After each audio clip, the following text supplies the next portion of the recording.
Have you ever had that horrible feeling in your stomach? Maybe an angry customer complaint lands in your inbox middle of the night, threatening to go public, maybe? Oh yeah, that 2 a.m. email feeling. It's rough. It really is. But what if, just imagine, that same customer, the really angry one, could be writing you a glowing 5-star review by, say, lunchtime the next day? Sounds almost impossible, right? Exactly. So welcome to the deep dive. Today, we are going right inside the psychology of the service recovery paradox. Mm-hmm. It's this idea, and it sounds kind of backward at first, that sometimes fixing a problem really, really well can make a customer even more loyal than if they'd never had a problem at all. Yeah, and what's really fascinating here, it's not, magic or anything. It's actually rooted deep in psychology. Okay. Think about it. When things go smoothly, we just expect it. It's normal. We kind of take it for granted. Right. You paid for it. It should work. Exactly.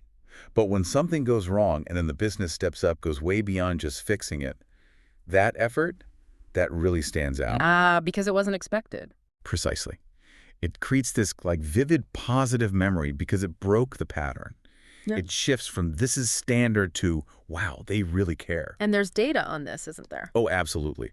The data backs this up strongly. Gallup, for instance, did some research. They found that handling problems effectively can massively boost customer engagement. How much are we talking? We're talking huge jumps, like from maybe 15% engagement, which is pretty low, sometimes all the way up to 54%. 54%. Wow. That's a massive difference in loyalty. It really is. A huge shift in how connected they feel. Okay, so our mission today for this deep dive is pretty clear then.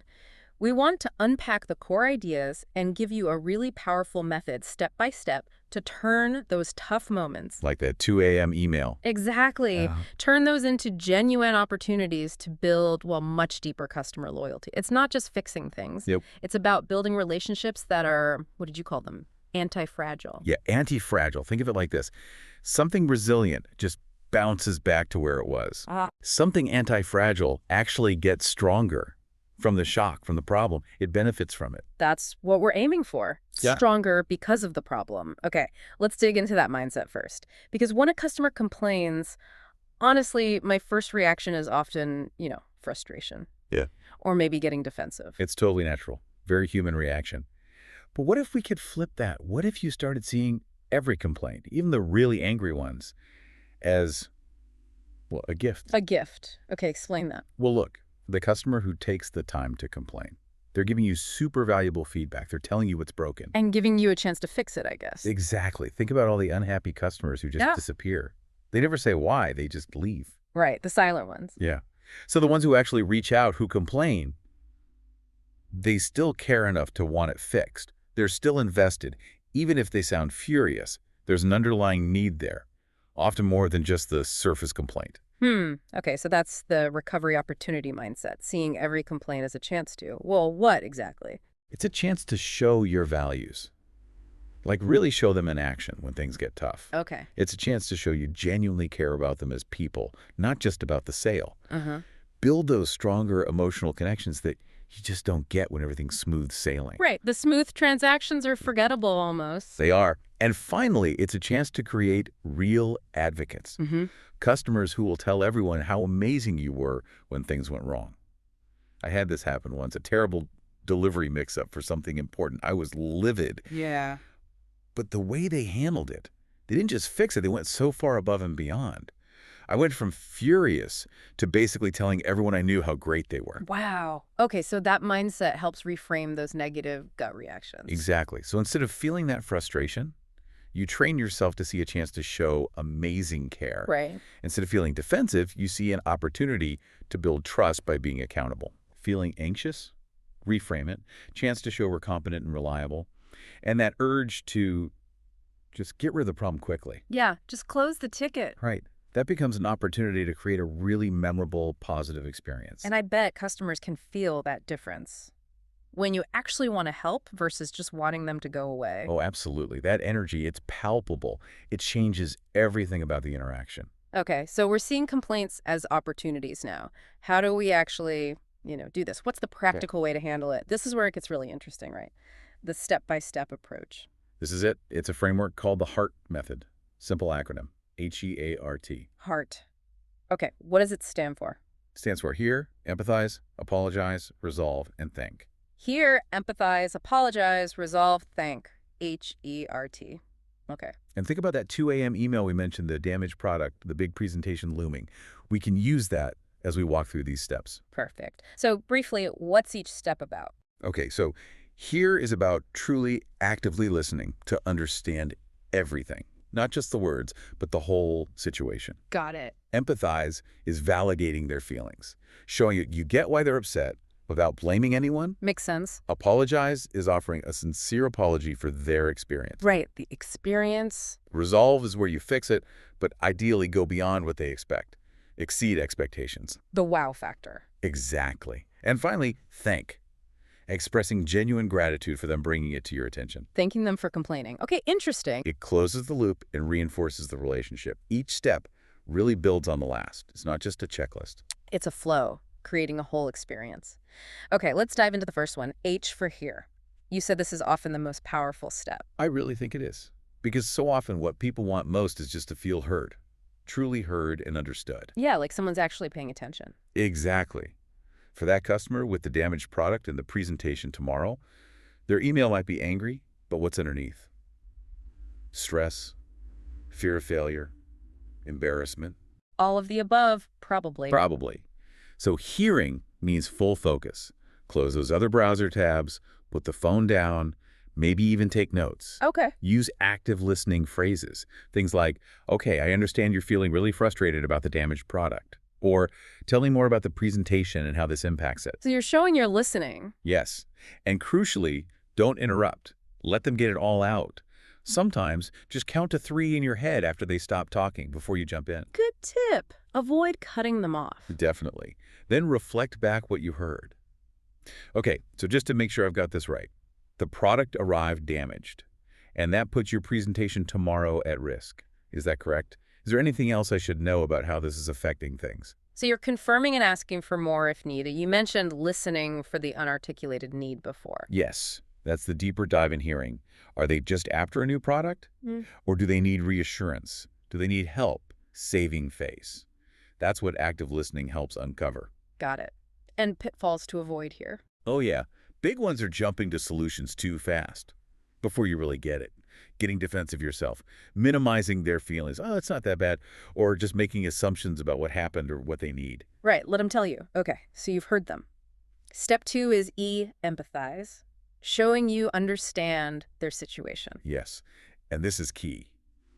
You don't have to agree that your company messed up to empathize with how they feel. Ah, okay, so you can acknowledge their frustration without admitting fault, necessarily. Exactly. It's about connecting with their emotion. For that customer facing the presentation disaster, they're likely feeling super stressed, maybe panicked. Total. So you validate that. Use phrases like, wow, I can absolutely see why that would be incredibly stressful. Or, honestly, I'd feel the exact same way in your shoes, especially with a big presentation coming up. So you're putting yourself in their position. You are. And focus on their experience, not your company's intentions. So instead of, well, we definitely didn't mean for it to arrive damaged. Which sounds defensive. Right. Try, I understand how upsetting and worrying it must be to receive a damaged product right when you need it most. Use a warm, human tone. Drop the corporate speak. Be a person talking to a person. Exactly. Try to find something genuine to connect with. As someone who also relies on things arriving on time for important events, I really understand why this is so frustrating. Okay, so for that 2 a.m. email, an empathetic response might start with something like, I completely understand your frustration and worry here. Receiving a damaged item right before a crucial presentation sounds incredibly stressful. That is definitely not the experience we want for you. Perfect. That validates their feelings directly. It shows you get it. So you're suggesting we should maybe think about our own empathy phrases for common issues? Yeah, absolutely. Think about the usual problems, late delivery, confusing instructions, whatever. What are the typical emotions? What phrases feel genuine to you for validating those feelings? Personalize it a bit. It makes it much more effective. Makes sense. Okay, so we've heard, we've empathized. Now comes A, apologize.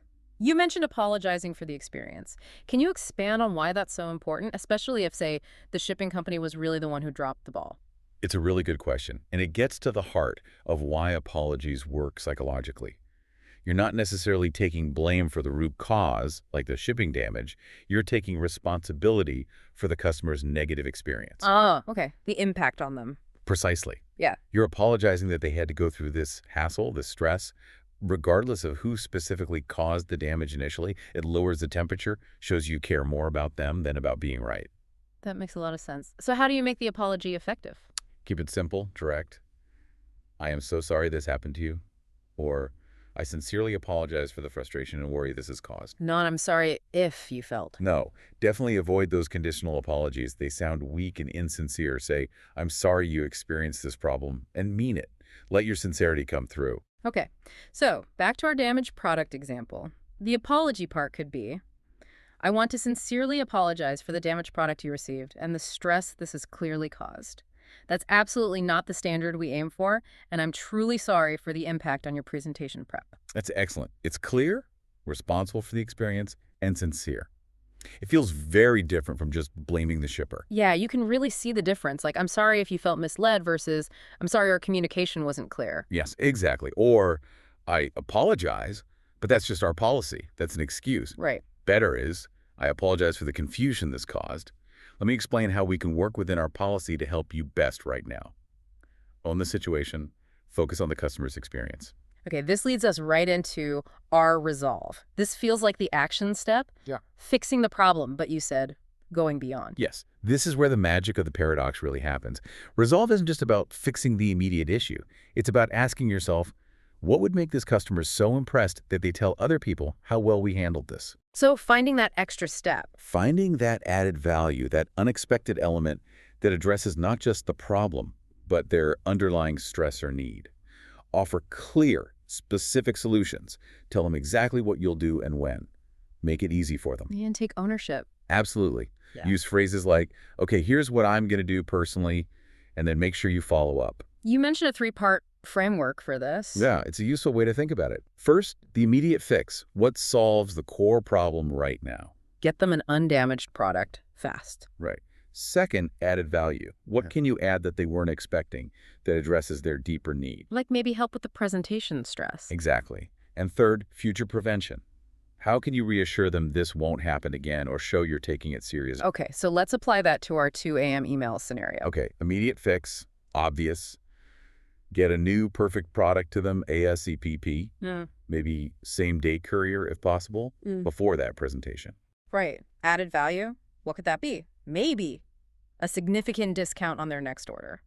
Or maybe something more specific to the presentation. Yes, like maybe offer a free 30-minute call with a product expert to help them quickly integrate it into their presentation setup. Address that stress directly. Oh, that's good. Very specific. And future prevention. You could tell them you're immediately reviewing your packaging procedures with the warehouse or escalating the issue with the specific shipping carrier used.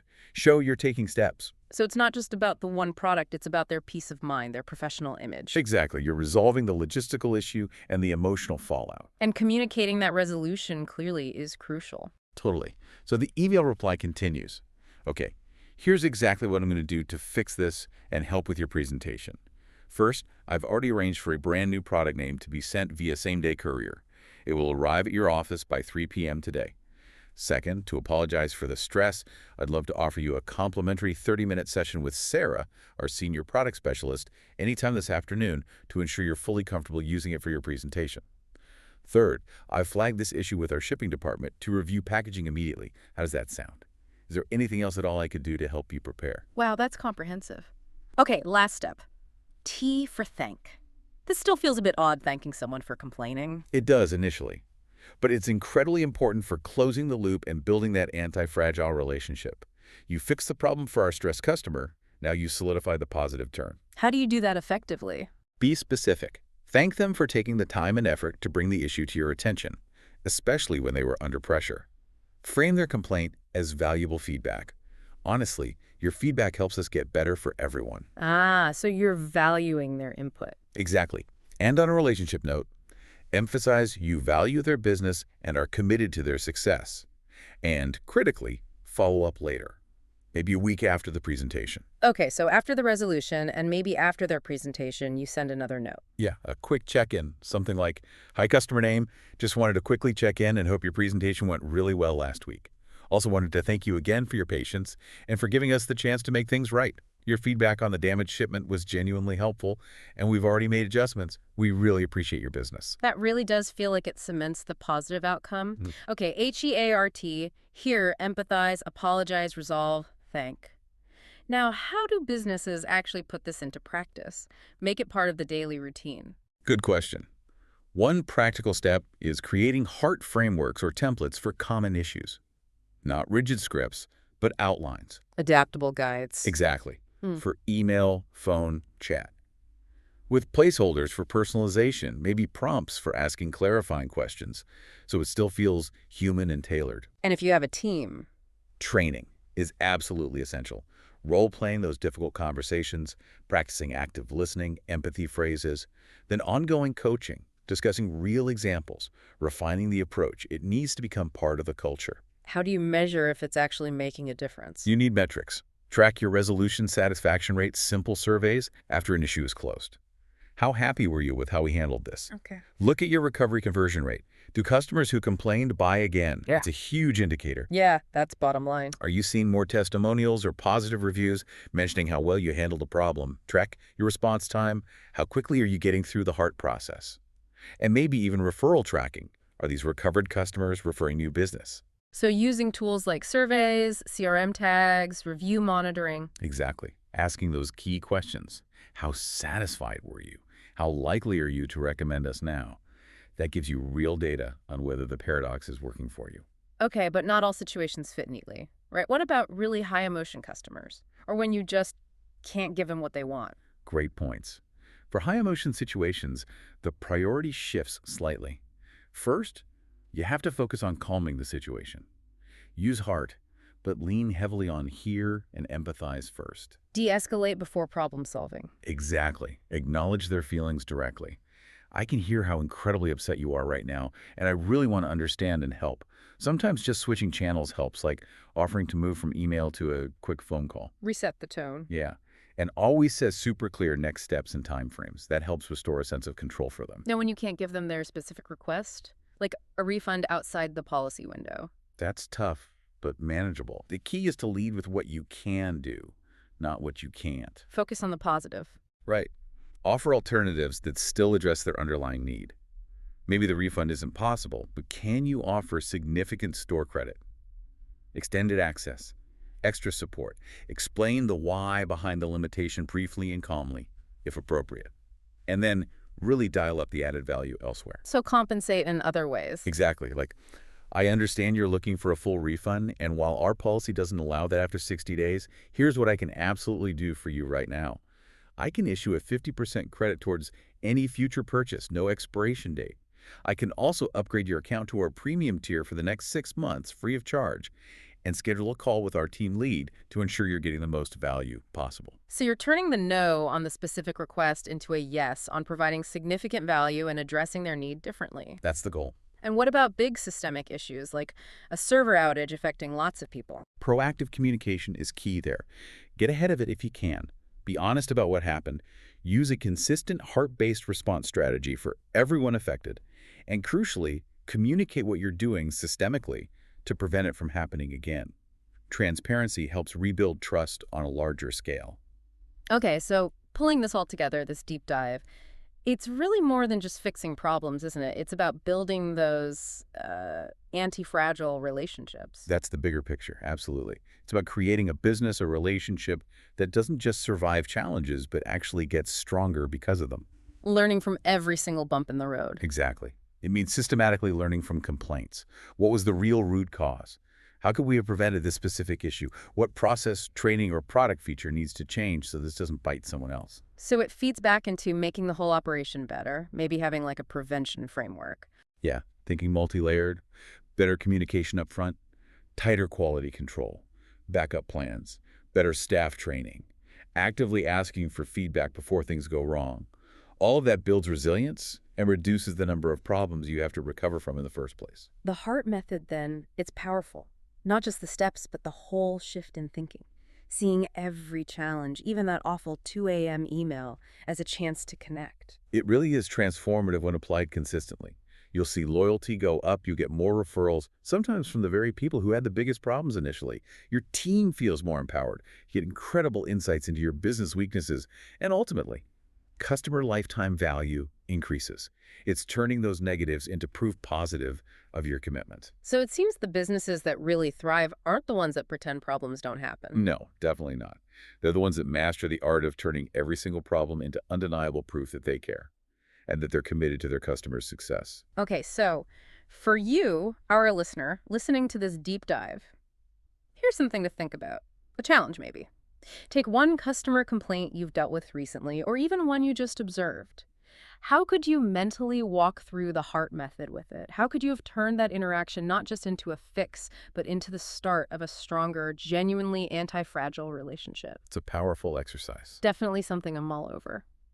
Thank you so much for joining us on this deep dive today. We really hope you'll explore these ideas and see how the HEART method can work for you. We'll catch you next time.